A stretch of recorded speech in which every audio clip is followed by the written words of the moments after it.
Hi, everyone, and welcome back to the Playeasy Warmup Podcast, where we dive into the stories of the people shaping the world of sports, tourism, and events. I'm your host, Kerri Shields. Today, we're thrilled to spotlight an organization that's as joyful as it is innovative, UpDog Challenge.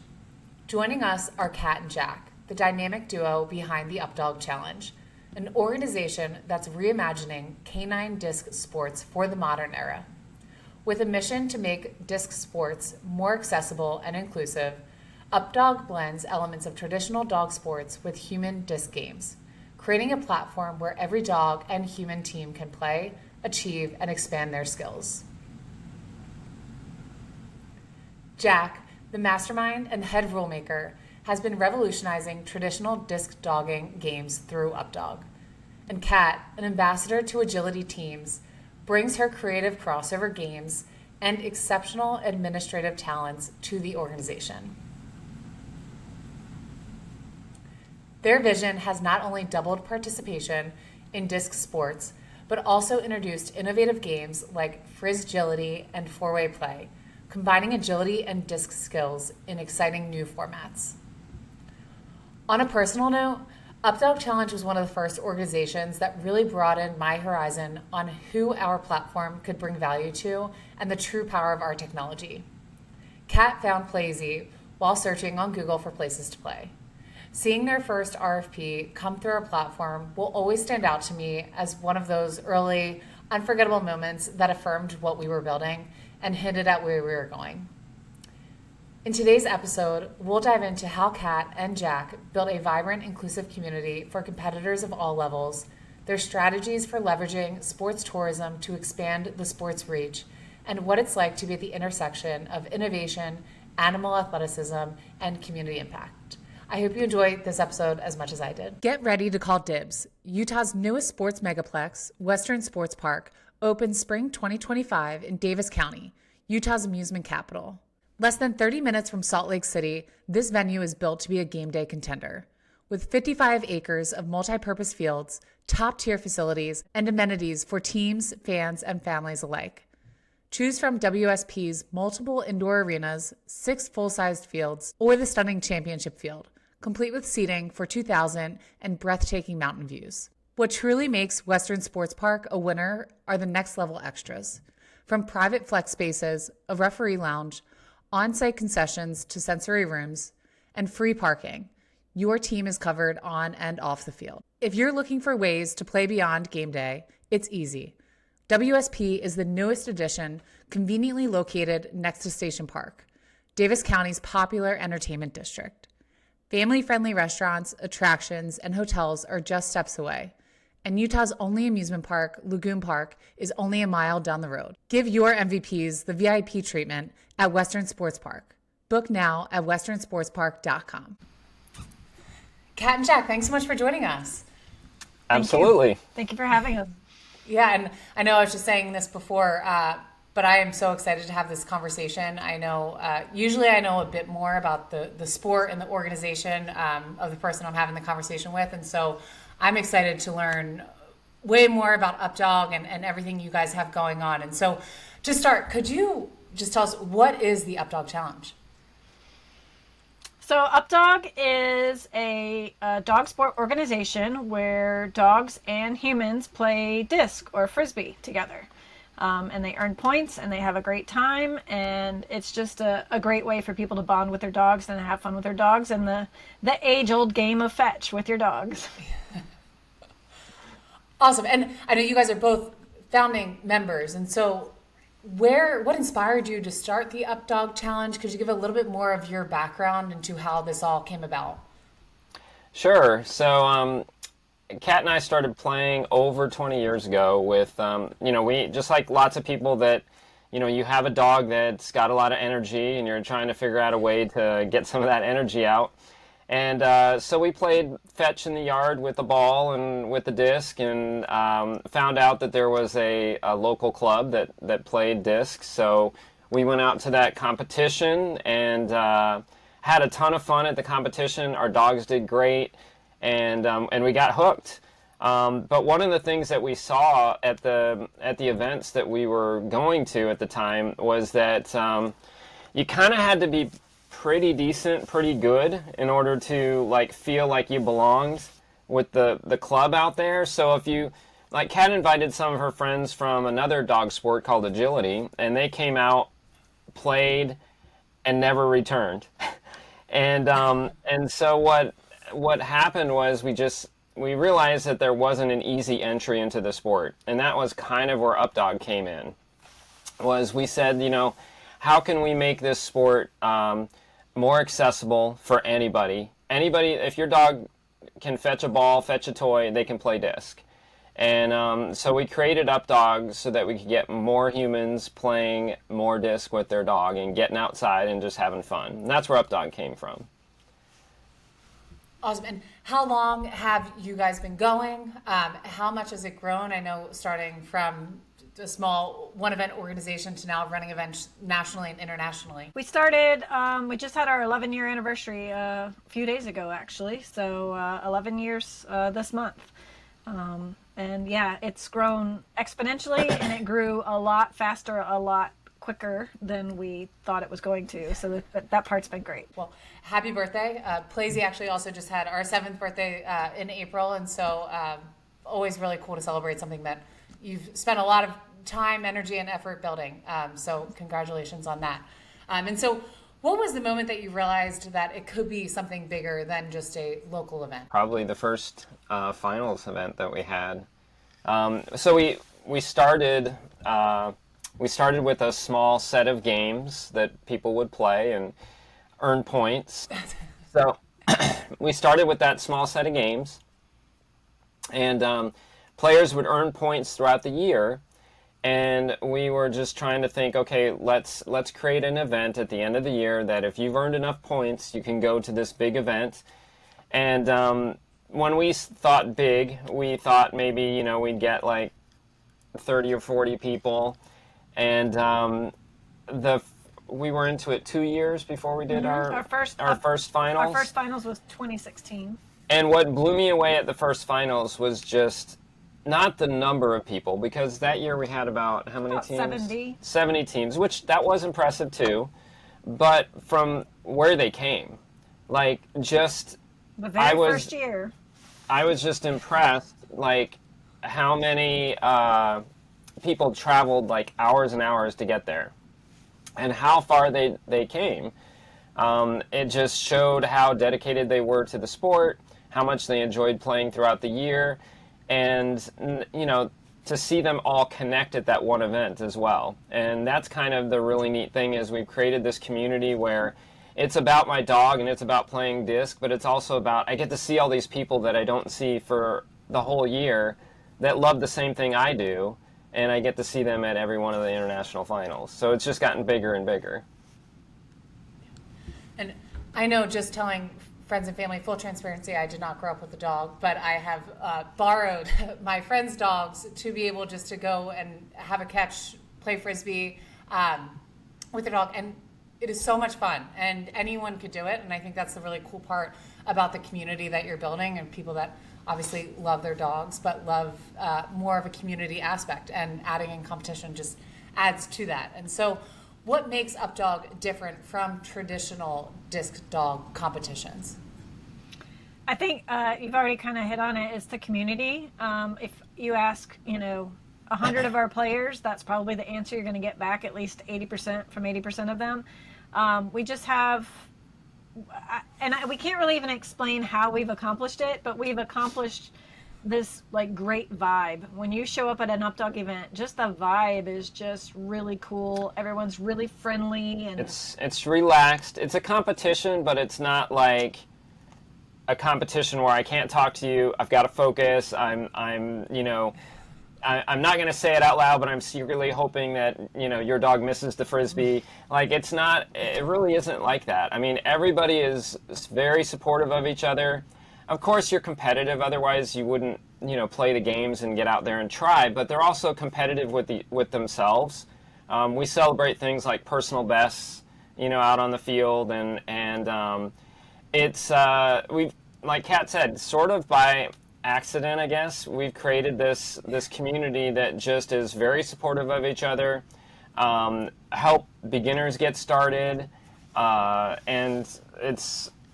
Yeah, I mean, like even the best players will stop and help a new person, with tips and tricks on how to get better. So it's a really cool environment. Very welcoming. That's awesome, and that's a testament to you guys who built that community. So I know that you're a big part of that. And so could you explain, I know you have local events, I mentioned you have an international event. What are the types of different events that you have today? So right now we have local events. We have clubs all across the U.S., Canada, Poland, Australia, like Colombia, and they put on local events. And, that may be 10 to 40 people or something. Maybe sometimes they put on a big event. It might be 50 people. And that's where people go and earn their points. They play their games. They try to beat their personal best. There's placements and things at the local level. But while they're playing locally, they're, like I said, earning points for the international finals, and that's where everybody comes together. So right now, that's kind of the system is, you'll find UpDog happening in, 20 different cities or 30 different cities each weekend, maybe more, just depends, especially in the summer, it could be more. And but then we have that finals event, although we are looking to start hosting some regional events. So there'll be like, whereas our finals is like 300 something people, we're looking to like start having events that are somewhere in between, that are kind of like focused on our regional areas. So like a northeastern one and a midwestern one and things like that, where it would probably be 150 people or something like that, to have kind of like a middle ground. And a lot of those local events are hosted like at parks and recs places. Yeah. They get an athletic field or something like that, and although it's a local, usually you've only got like maybe a handful of people that are truly local, like I drove in for, the day. Some of them can also be like, I'm going to go to this event and I'm 3 hours away, so I'm, staying over or whatever. So it's called a local event, but you usually get people at a local event from maybe like a, 5-hour radius of driving, or even a little bit more depending on the person.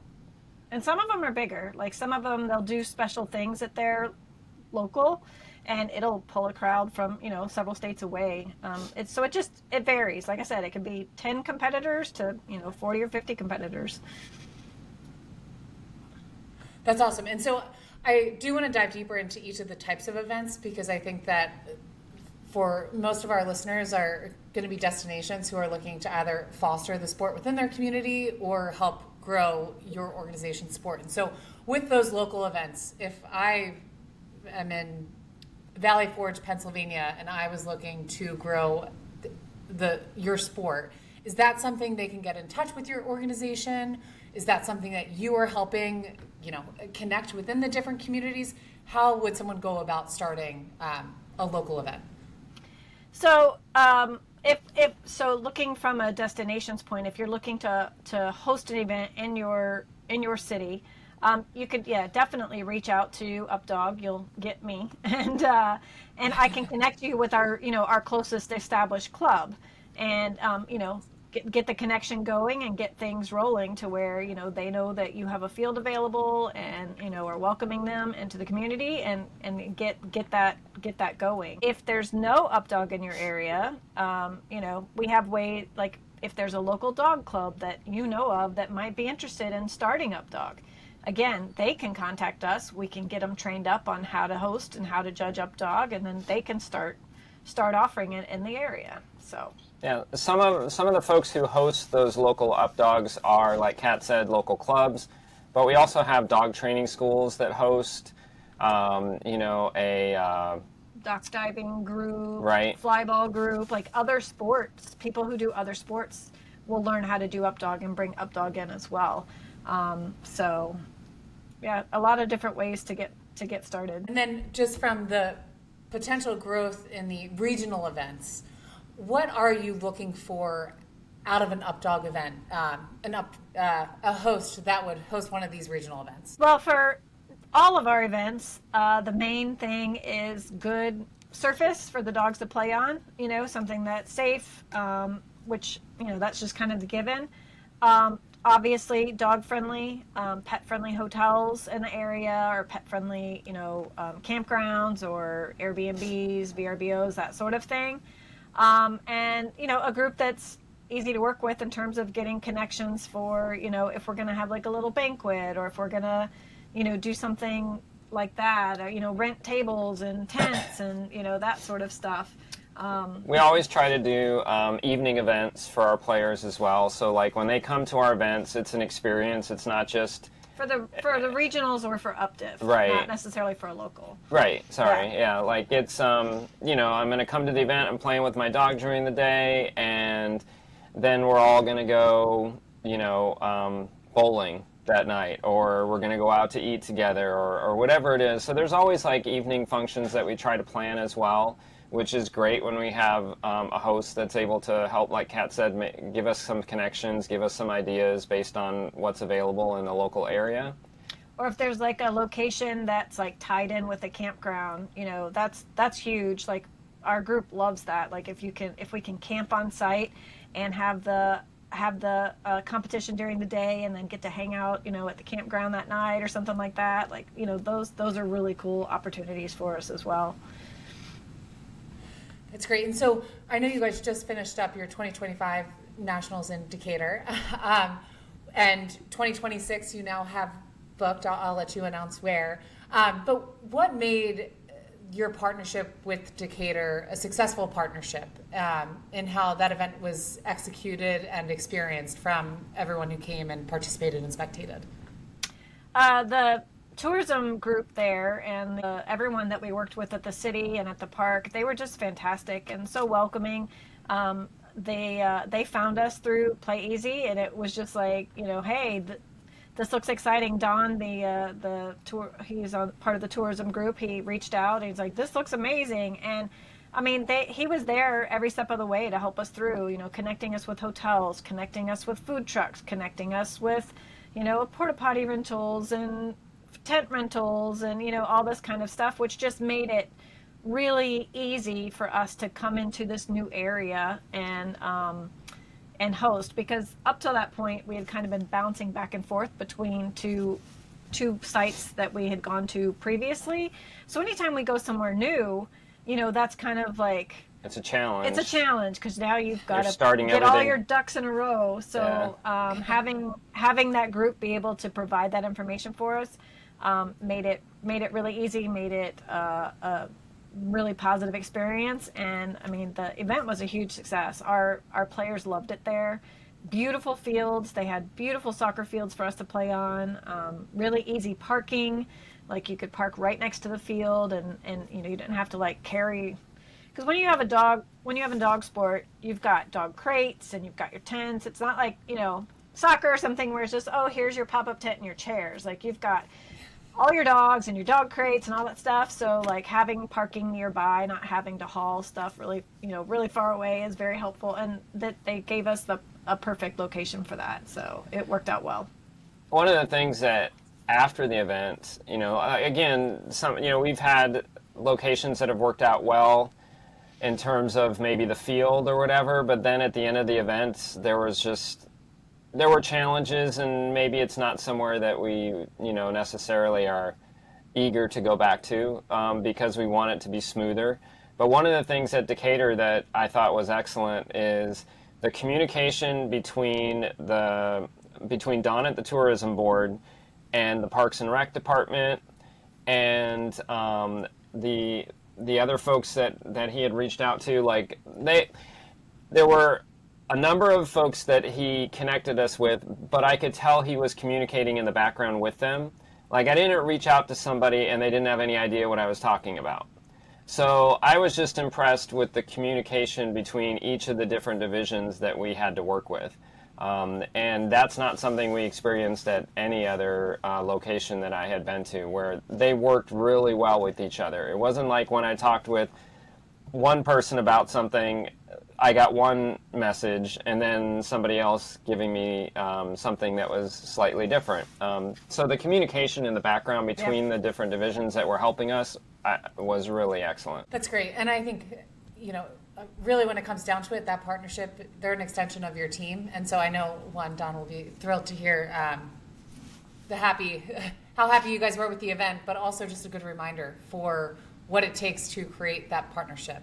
Right. Because it is, so much of it is a relationship. And I know, so next year you did announce, where will the 2026 Nationals be? So our UpDog International Finals in 2026 is going to be at Tanglewood Park in Clemmons, North Carolina, which is part of the Winston-Salem area and the Winston-Salem Tourism Board area. So we're excited to be there.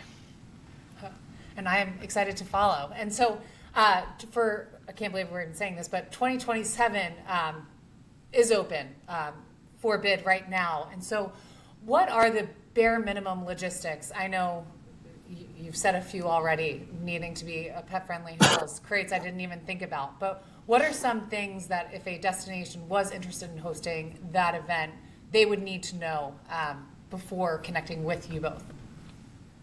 I was just going to say, I know you mentioned pet-friendly hotels, and one thing about dog sport people that's maybe sometimes other folks may not know is dog sport people typically have more dogs than a normal pet owner. And so when they travel, they may be traveling with 3 or 4 or 5 dogs instead of like 1 or 2. And so a lot of times, we'll have folks say that they have pet-friendly hotels, but that hotel has a limit of like 2 dogs or whatever. And so... Or a weight limit. Like, the dog can only be 25 pounds. Meanwhile, Labradors like to play Frisbee and, they're 60, 70 pounds. So... But I think, too, the one thing... I know that sometimes maybe a hotel owner might be thinking about, well, there's going to be a dog in a crate, they're going to be barking all day, this isn't great for the rest of the folks at the hotel. But in reality, what happens is the competitors are gone by 7 in the morning. They have all exited the hotel. They're not back again until probably 8 o'clock that night. And all the dogs are tired out because they've been playing all day. They crash in their crate. And they're gone again in the morning. Like you really don't see the impact of the dogs as much as I think people might think that they do. Because I know one of the things that places always ask us about the international finals is, of course, they want to know how many people are coming. That's important for commerce and everything, in which we get. And then when they ask, well, how many dogs are coming? And it's like, well, yeah, we're going to have 400 people come to your area. We're really excited. Oh, by the way, we're also going to have 1,200 dogs coming to your park. And they're like, what? But also at our at our events, there's only one dog off lead at a time per field that's playing the game. So all the other dogs are on lead. All these dogs are trained really well. Their owners know how to work with their dog. Like there's not. Sometimes I think maybe you think, oh my gosh, that many dogs in the park at one time, that's going to be nuts. But it really isn't. Right, It's very under control.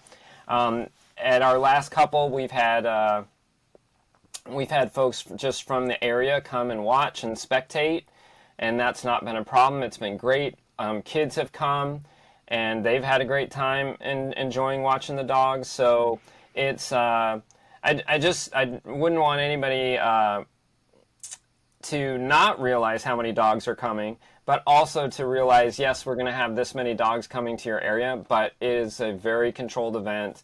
These dogs are very well trained, and it's going to be good, for the dogs, but it's going to be great for the community to be able to come and watch this as well. And it's the size of the event is impressive. We have an UpDog field is 20 yards wide by 50 yards long, so that's 60 feet wide by 150 feet long. And at UpDiff, this year at one point we were running 8 fields at one time. We weren't supposed to be, but we had to like rush through some things because of some weather coming. But we run 6 fields pretty much full time every day that we're there, and it's 5 days of competition. So in terms of like the basic requirement is a space that can fit that many of those size fields and have like space between the fields, because obviously, frisbees don't always go where you throw them, so there has to be a good buffer between all of the fields. I guess they go where you throw them, but maybe you don't throw them where you thought you were going to sometimes if you get nervous or something. But so yeah, it's a huge space requirement. I think that's kind of the biggest thing. But yeah, what Jack said about yes, it's a lot of dogs, but it's well controlled, well trained dogs. So yeah, awesome. And I know recently in the past few months I was at a hotel and eating lunch, and dog challenges were on TV all day. And so it was the first time I saw exposure, I think it was on ESPN2, of these sort of competitions. How has that exposure helped with the growth and interest in the sport? So I don't know if you got to see Disc on one of those, because we've actually done that. Yeah, you did. Okay, awesome. Because they did Disc and dock diving and fastest dog and stuff. But yeah, it's definitely helped people get interested in UpDog. The first time that Disc Dog Challenge got televised, we had like the very next competition after it was aired. We had some people at our local event, and we're like, oh, what made you come out? They're like, oh, well, I saw it on ESPN, and my dog can do that, So it was like, it's really cool. It was people were able to see that, hey, my dog can, catch a frisbee. They can do this sort of thing. So yeah, it's been great in terms of helping people realize what their dogs can do. If they're playing fetch in the backyard, they can come out and play fetch with us. Yeah, and I think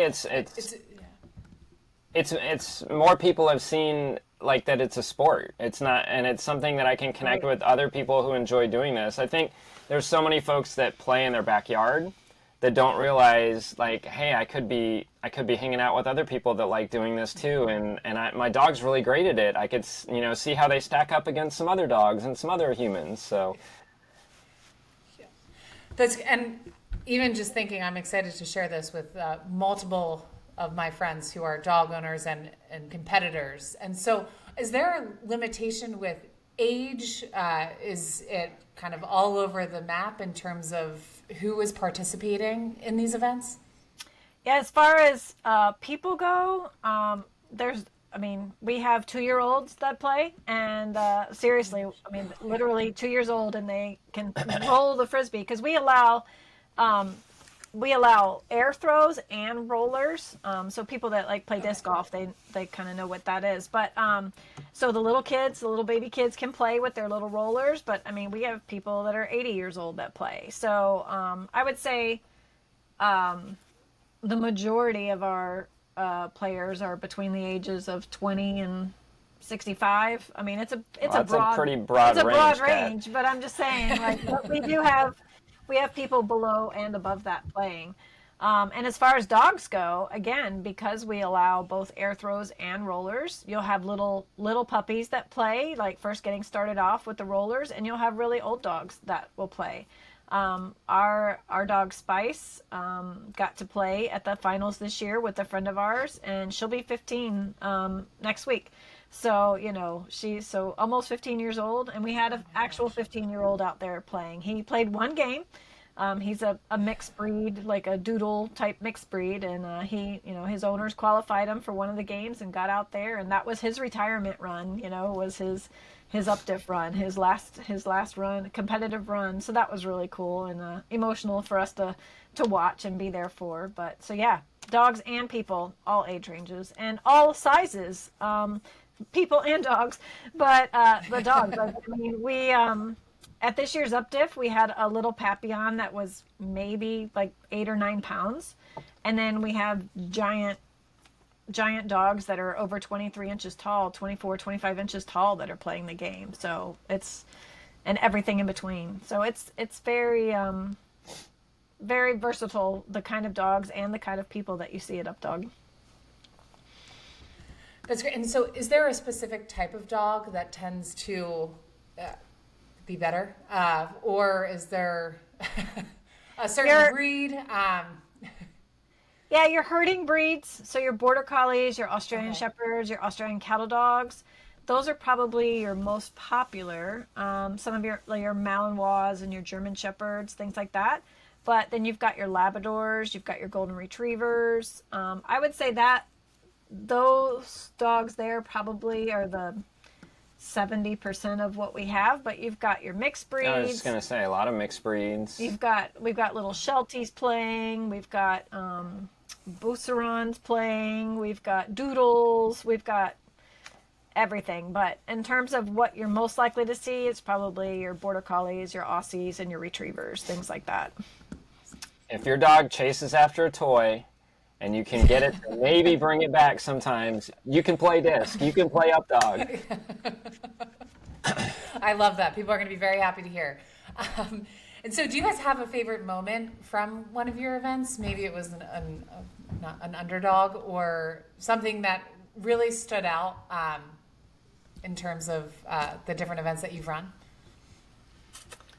I think, well, from this year's UpDiff, there's a gal that plays with us who has played with us in a wheelchair, but she just got fitted with a prosthetic leg. And so this was her first time playing with her prosthetic leg. And one of our games called Freestyle, we do a round called Performance Round, and they can dress up in a costume or do some sort of theme with the music and the discs. And she came out there with a pirate theme with her prosthetic leg. And so that was, it was like she was just really leaning into the whole thing, and she had a blast doing it. And it was like a lot of fun to watch, and it was a lot of joy to see her be able to be upright and out there with her dog after having to play in a wheelchair in the past UpDiff. So that was really a really cool moment for her and for us. I don't know. What about you? I always get, it's the old dogs that always get to me. You see these dogs that at their prime, they were just so amazing doing winning some of the games and catching really long tosses or doing really cool tricks. And now you see them out there still being able to play.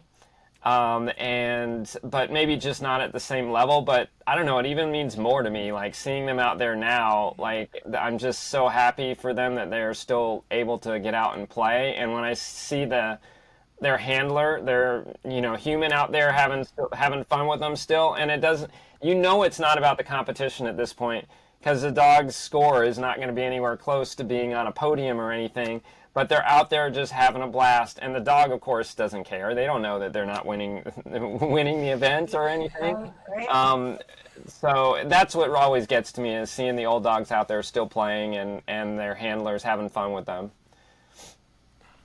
I know our producer right now is definitely teary-eyed hearing that and thinking just about the opportunity and just the connection that humans have with dogs.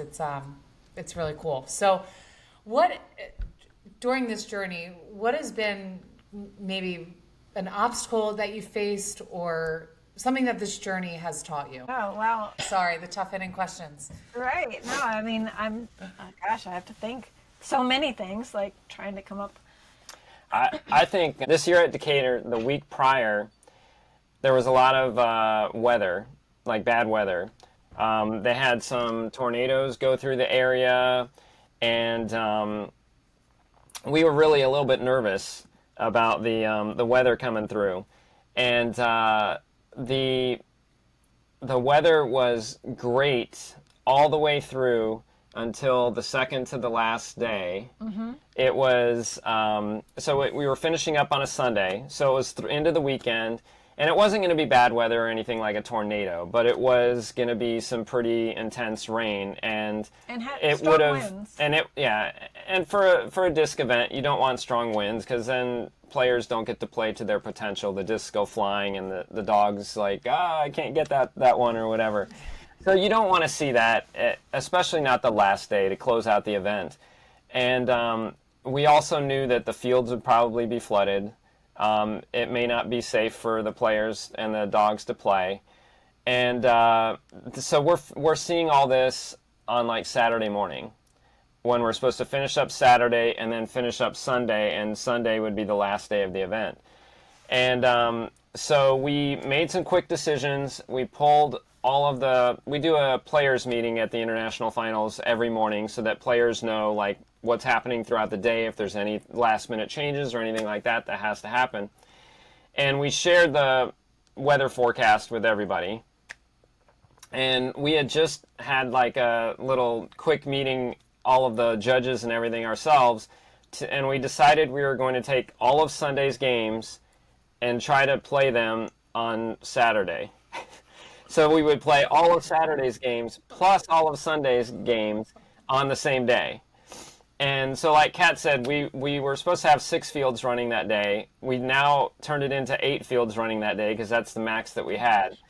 But to make this short, to answer your question, the reason why this surprised me, and it shouldn't have surprised me, going back to what we said about our community, but everybody pitched in, and they were like, yes, we got to do this. We don't want to end this event on a bad note with the weather.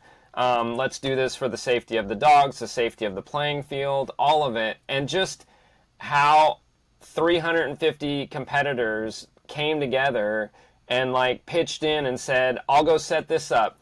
I'll go run, paint those lines.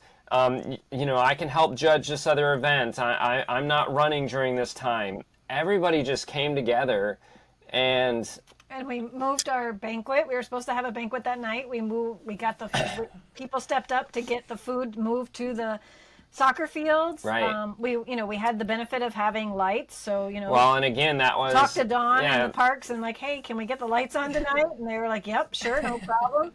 So it was amazing.